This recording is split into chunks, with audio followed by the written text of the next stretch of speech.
и номер 94 от 23 мая 2008 года о стратегической Кыргызской республики, статья номер 4 гласит: приватизация магистральных железных дорог, магистральных газопроводов, национальной электрической сети Кыргызстана, гидроэлектростанции, Каскад-Нарынский ГЭС осуществляется в соответствии с программой, утвержденным Джорджиеше.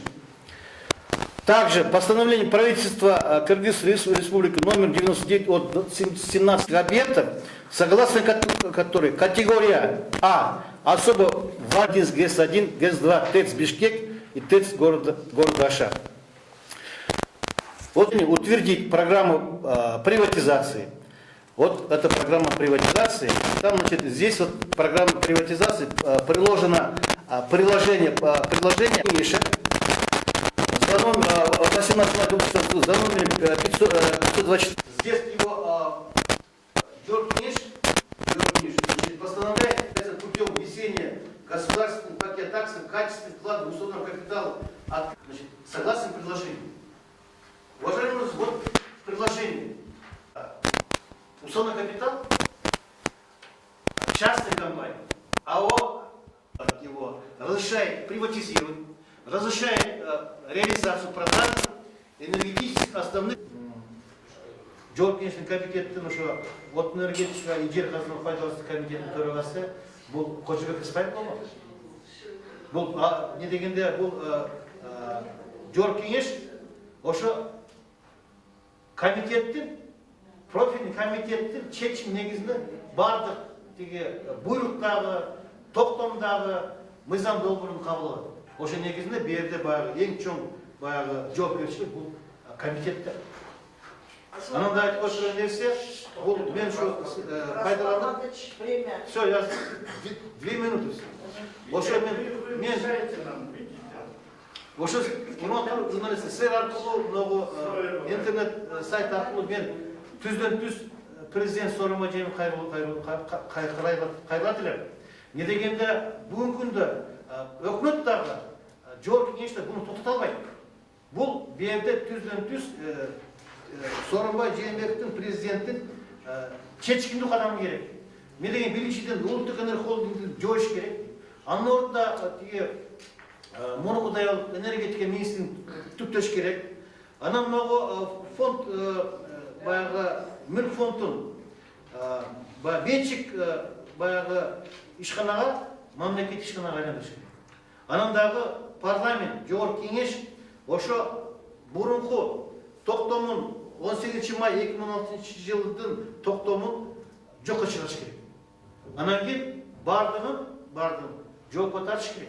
Не дегенде бу жерде мынау келишимден түскөн тиги мүлк фонд менен эмен ортосуна түскөн немелер, келишимдер бул мурунку ошо мүлк фонддун төрагасы Мамеджанов Милс түрүндө иш колдоду, а улуттук энергия холдингдин тиги Калиев Айбек Рысбек иш колдоду. Но бирок 2 жарым жыл өттү. Не деген жагын жетекчилер. Бул азыр тиги Ринат Төлөбердиев менен тиги мүлк фонддун төрагасы, бул улуттук энергия холдингдин ошо тиги Ачык Асайымов коомунун төрагасы Азамат Абдыкадыров аларды жооп бериш керек. Мен дегенде бул нерсени эч ким айткан жок. Эч ким ачык айкын болуп берет. Баардык жабык нерсени айтат дегенде Кыргыз эли.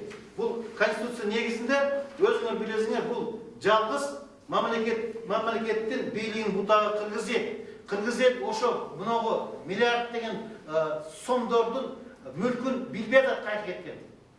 А не дегенде бу жерде улуттук энергия холдинг, бу жерде мамлекеттик комитет, бу жерде мүлк фонду, өкмөт түздөн түз элдин астына отчет бериш керек. Не дегенде баягы баалуу каласка айландыргандан кийин бу жерде бекеменин улуттук энергия холдинг түздөн түз жоопкерчилик бул таза айкын отчет берүү. Не дегенде ошо үлүштөрдү даже сатабыз десечи, ошону алабыз деген бул жаран ошо билиш керек. Не сатып атам? Кандай ишмердиги кандай?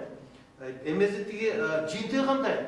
Прибыли барбы жокпу? Кирешелүүбү, чыгашылуу деп ошо жерде алышы мүмкүн. Не дегенде бул баягы баалуу кагаз үлүштөрдү, баалуу кагаздарды айландырганга бул баягы кээки ошо тиги эмелерди ишканаларды ошо саттыкка коюп, ошол жерде өздүнүн баягы финансылык баягы эмесин акыбалын оңдогонго инвестиция алып келгенге ошол жерде толугу менен мүмкүнчүлүк пайда болот. Но тилекке каршы бүгүнкү күндө андай болбойт. Рахмат. Акцияга айландырып бергени, анан кийин ошондой келишимдер түзүлдү деп ойлойсузбу? Муну бул маалыматты сиз каяктан билдиңиз? Эми чындыгында бул маалыматты баягы ошо мамлекеттик кызматкерлер мага беришти. Не дегенде ошол жерде мага айтышты, что азыр бүгүнкү күндө өтө баягы Кыргыздын мамлекеттигинде Кыргыздын жалпы улуттук коопсуздугуна түздөн түз чоң зыян келтириши мүмкүн. Баягы коркунучтуу деп айтышты да. Ошо негизинде бул документтерде бул толугу менен ошо тиги мен колумда. Эмне дегенде бу жерде түздөн түз бу жерде бул баягы мамлекеттик үлүш түздөн түз ошо фондовый рынокко чыгарылып, бул мүлк фонд менен улуттук энерго холдинг келишим түзүп, ошол жерде түздөн түз чыгарып фондовый рынокко бул акциялар сатылып кеткен. Мамлекеттик сатты. Эми бу жерде мындай болуп атпайбы? Ошо мамлекеттик ошо тиги үлүштөр фондовый рынокко коюлуп, анан кайта тиги мүлк фонддон кайта сатылып алды. Бу жерде бул кандай иш алып барды? Бу жерде түздөн түз мамлекеттик үлүш ошо фондовый рынокко коюлуп, ошол жерде акциялар баалуу кагазга айланды. Баалуу кагазга айландырып, ошол жерде бул ачык акционер коом улуттук энерго холдинг бул менчик компания. Ошо мамлекеттик үлүштөр баалуу кагазга айландырып, ошо баалуу кагаздыр кайта ошо улуттук энерго холдингге өткөрүлүп, установ капиталга менчиктештирип кетти. Приватизация болуп кетти. Не дегенде бу жерде түздөн түз бул атайын тиги Токтогул ГЭС боюнча, улуттук электр тармак боюнча атайын мыйзамдар бар. Ошо мыйзам бул баягы сатканга, көрө койгонго, бирөөгө тиги башкарууга бергенге булар эч кандай укугу жок. Бу жерде ошондой баягы укукту жогорку кеңеш эле уруксат бериши мүмкүн. Ошо менчиктүү ошо энерго компанияларды, Токтогул ГЭСти, ошо ГЭСтерди, ошо жогорку кеңештин уруксаты боюнча бул 2015-29 жогорку кеңеш атайын токтом кабыл алган. Ошо токтомдун негизинде ошо энергокомпания ошо менчиктештирүүгө кирип калган. Ошо негизинде бу жерде өкмөт дагы ошо тиги жогорку кеңештин токтомуна таянып, ошол жерде ушундай тиги чоң баягы сделка, бул баягы Кыргыздын мамлекеттигин Кыргыздын элине баягы каршы келген бир чечимди кабылдашкан. Не дегенде толугу менен ошо 6 миллиард 200 миллион сом болуп атат. Толугу менен ошо тиги баасы. Бул баасы болгону бул $90 миллион эле. Акыркы 6-7 жылда биз энерго тармакта, энерго компанияларга $2 миллиард ашык алдык. Бу жерде мүлк фонд өзүнүн иш алып барбай, ошо бардык баягы мүлктөрдү энерго компаниялары баарын эсептеп чыгып, инвентаризация кылып, ошонун баарын кайта эсептеп чыгыш керек эле. Эмне дегенде бу жерде баягы башка чет өлкө эксперт менен ошо баягы кызматкерлер, ошо специалисттер айтып атат, бу жерде толугу менен баягы мүлк, ошо тиги мүлктүн баасы баягы ГЭСтердин, ТЭСтердин, бөлүшчү компаниялардын $90 миллиард ашык деп. Ага, ошондой энерго холдинг деген жеке менчик ишканадан ошондо Кыргызстандагы бардык энергетика тармагындагы акцияларга ээ болуп калган болобу? Бул жерде мындай да баягы токтом негизинде, өкмөт токтом негизинде, жогорку кеңеш токтом негизинде бу жерде 80,49% энерго компанияларын ошонун толугу менен менчик компания улуттук энерго холдингге өтүп кеткен. Азыр ошолор 80,49% бул фондовый рынокко чыгарылып, акциялар, үлүштөр өткүзүп, ошо чыгарылып, ошо сатыкка коюлуп, ошону кайта эле баалуу кагазга айланып калган. Ошо негизинде бүгүнкү күндө мамлекет 81% үлүшкө уже ээ эмес. Бул баягы мүлк фонд айтып атабыз, мына азыр тиги министр регистрация боюнча бул менчик ишкана деп атат. Менчик.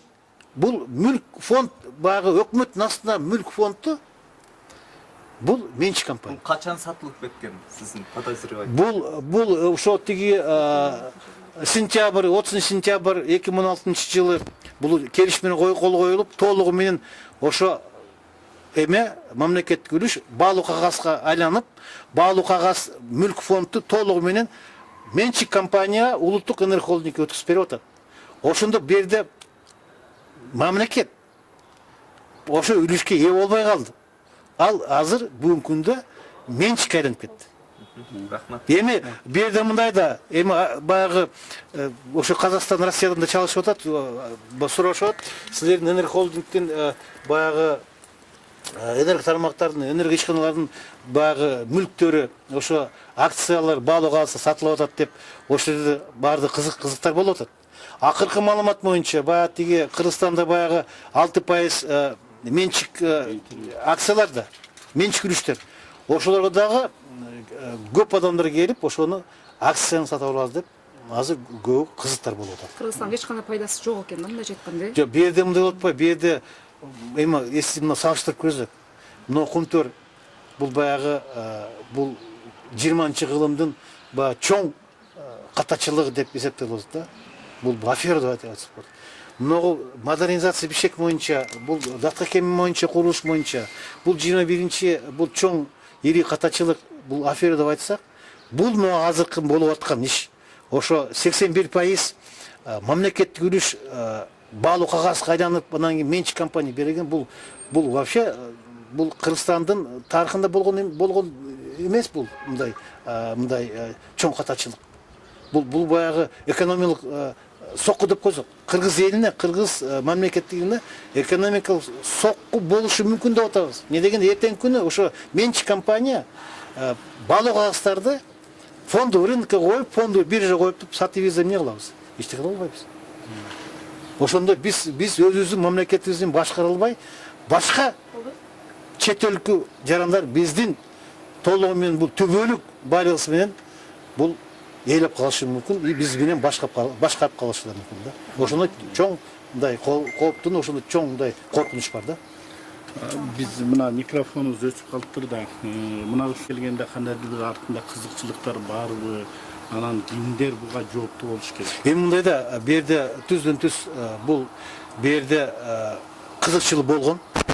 Не дегенде бул жерде ошо келишмелер мүлк фонддун төрагасы менен Мамитжан менен баягы Улуттук энерго холдингдин жетекчиси Айбек Калиев менен кол коюлуп атат. Мен түздөн түз айтып элем, бул мындай чоң мындай мыйзамсыз бул иш, бул президенттин уруксаты жок болбойт деп. Мен ойлойм, бу жерде экс-президент Алмазбек Атамбаев, а жерде мурунку экс-премьер-министр Сапар Исаховдор толугу бу жерде бар. Анан бүгүнкү күндө дагы азыркы иштеп аткан өкмөт дагы бу жерде дагы тиги баягы иш алып бара албай, ошону ачыкка чыгара албай, буларда күнөөсү бар. Түздөн түз. Бул баягы тиги энергетика жер казына пайдалануу мамлекеттик комитеттин түздөн түз бу жерден күнөөсү бар. Бу жерде мамлекеттик ошо тиги Улуттук энерго холдингдин түздөн түз мүлк фонддун тиги баягы башчылары, төрагалары да түздөн түз бу жерде күнөөлүү. Не дегенде буну кескин түрдө токтотуп калбасак, бул өтө коркунучтуу окуя. Ошого макулдук бергенде ошо жогорку кеңеш караган да. Бу жерде түздөн түз, бу жерде айтып атпайм, мыйзамды ошо тиги атайын тиги токтогул кес боюнча, баардык кес боюнча, анан улуттук электро тармак боюнча бу жерде түздөн түз жазылган. Эч кандай тиги сатыкка берилбейт. Мыйзам чыгарылган. Эки мыйзам чыгарылган. 2002 жылы, 2008 жылы атайын мыйзам чыккан ошо токтогул кес боюнча. ошо баардык ишканалар боюнча эмне дегенде бул эң маанилүү. Кыргызстан эң маанилүү. Эмне дегенде бизде газыбыз жок, бизде карамайыбыз жок, нефтибиз жок. Бизде эң ишене турган бул биздин суу энергетика. Суубуз, дайрабыз, кесибиз, тетибиз. Ошого эмне дегенде бул мамлекеттин экономиканын пайдабалы. Энергетика болсо биз мамлекет катары болбой калабыз да. Чындыгында бул эң маанилүү түбөлүк Кыргызстандын байлыгы, кыргыз элинин байлыгы.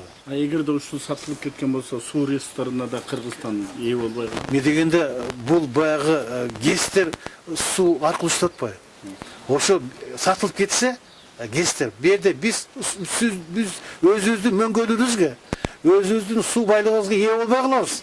Эмне дегенде ошо тиги ГЭСтерди тесттер иштеп аткан тиги жарандар, алар толугу менен ошо тиги суу энергетика байлыкты, суу энергия ресурстарды толугу менен ээлеп калат. Эмне дегенде алар канча суу кой бериш керек, канча суу токтош керек, ошо чечип калат. Ошол жерде өтө бул жерде улуттук коопсуздугуна эң негизи бул Кыргызстандын мамлекеттүүлүгүнө бул чоң мындай зыян келтириши мүмкүн. Ошол неме комитет жетекчиси Рыспаев жөнүндө айтып койсоңуз, Кожобек Рыспаев. Эми мындай да, баягы бул айтып атпайбы, мыйзам ошо тиги сатканга, көрө койгонго, анан бирөөгө башкарууга бергенге жол бербейт. Бу жерде жазылган, бу жерде жогорку кеңеш уруксат берсе, ошол жерде сатыкка берилет, сатылат, тиги көрө коюлат деп ошол жерде жазылган. Бу жерде эмне дегенде жогорку кеңештин өтө чоң бул баягы ролу болгон. Эмне дегенде алар уруксат бербегенде бу жерде мындай тиги мамлекеттик акциялар, мамлекеттик үлүш менчик компания сатылып айтпайчы. Ошол жерде бу жерде чоң күнөөсү бар жогорку кеңештин. Бизге белгилүү бул жогорку кеңеш ошо токтомдорду, буйруктарды, мыйзамдын долбооруну ошо комитеттин чечим негизинде кабыл алат. Бу жерде түздөн түз бул баягы профилдик комитет, бул отун энергетика и жер казынасы жогорку кеңештин комитети ошо 5-чи созувда дагы ошо тиги ошо комитеттин төрагасы бул Кожобек Рыспаев болгон.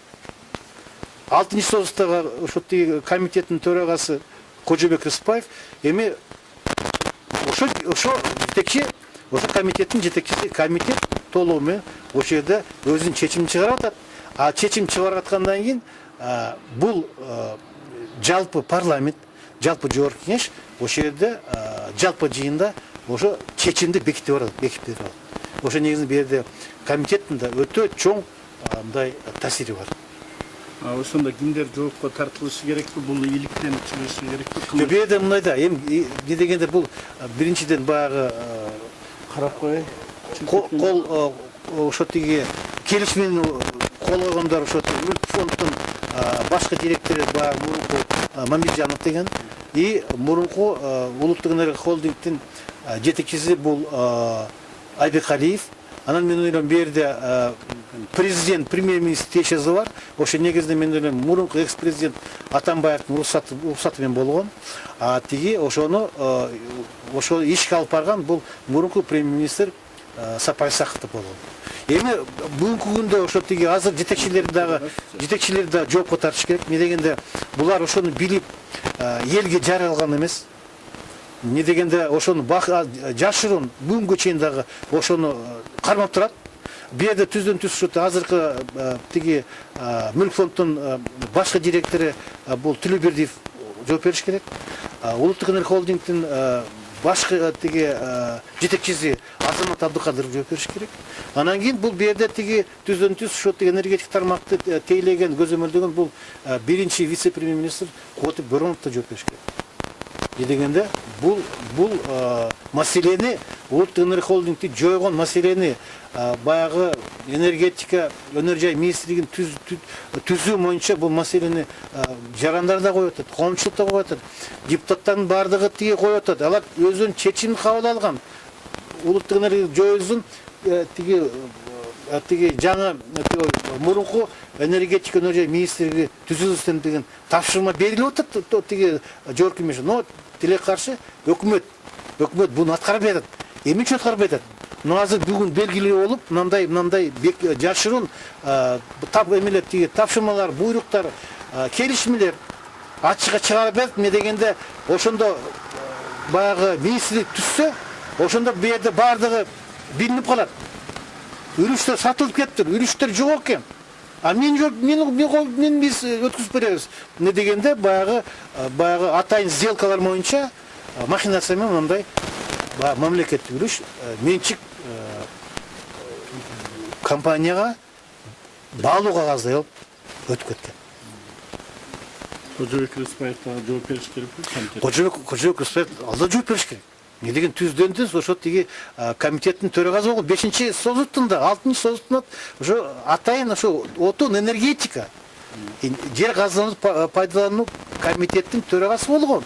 Не дегенде отун энергетикага бул комитетке түздөн-түз ошо тиги энерготармактар, энергокомпаниялар, тиги госкомитет, улуттук энергохолдинг түздөн-түз ошо тиги жогорку кеңеш комитет көзөмөл алат. Ошо негизинде мен ойлойм жогорку кеңештин дагы ошо комитеттин төрагасы дагы жоопко тартыш керек. Азыр эми бирдеке десе бизди ушинткен кыйнаган тиги бу деп айтышы мүмкүн. Анан негизи ушундай маалымат бул чыкпай кала берсе неме кыйын абалга келмекпиз. Бирок сиз айттыңыз да ушул маалыматты ошол жерде иштегендер өздөрү бериштиби сизге?